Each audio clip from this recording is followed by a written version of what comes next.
She built her career by stealing my work, so I let her fail in front of everyone. I didn't expect to spend 3 years working under someone who built her whole career on stealing my work.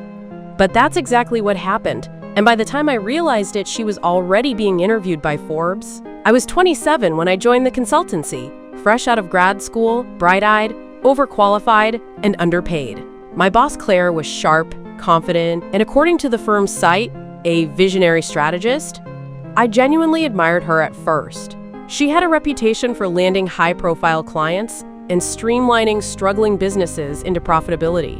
But what I didn't realize was that Claire had a very specific talent, recognizing other people's brilliance and passing it off as her own. It started with small things. I'd suggest a framework in a planning session. She'd dismiss it, then introduce it herself the next day with slight rewording and get praise. She'd ask me to put together some rough notes for presentations, which she would then read nearly verbatim to the client, while I sat quietly at the back.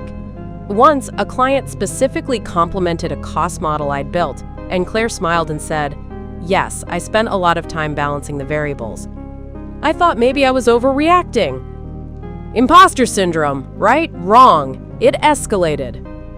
One night, I stayed up past midnight building a pitch deck for a new potential client, a startup with aggressive growth targets.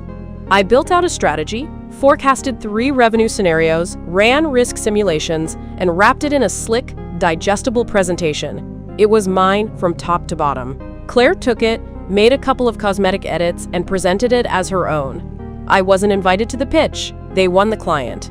That deck later became the signature approach. Claire used to land 3 more accounts and eventually got her nominated internally for partner.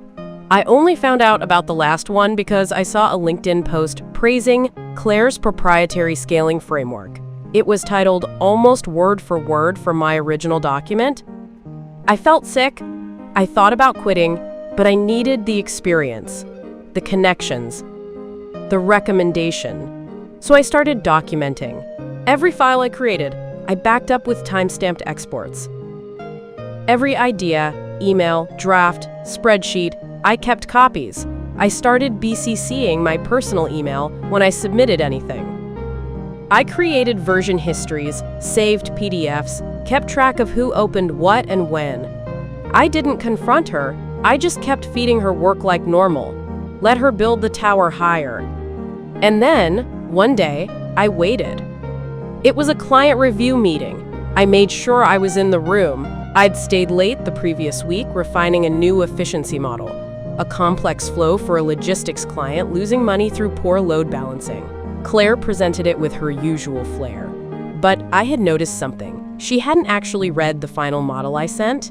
I knew because I'd made a deliberate change in the last version, switched a terminology label from throughput to capacity yield in one key section, knowing she wouldn't catch it unless she reviewed carefully. She didn't. When the client asked about capacity yield, Claire paused. She fumbled.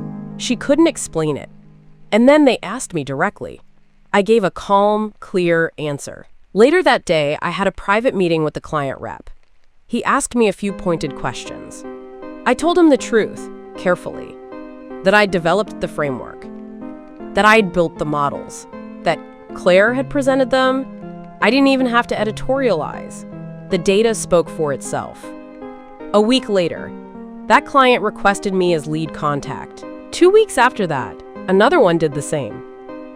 3 months later, I was moved into a senior strategist role, parallel to Claire. Her name disappeared from the partner shortlist. I never confronted her, never told her what I'd done. But I watched her shrink in meetings, less confident, less vocal, and eventually she transitioned out of the company. They said she was exploring independent opportunities. Funny, so am I now. I started my own firm last month. I call my strategy method yield curve scaling. The name still makes me smile.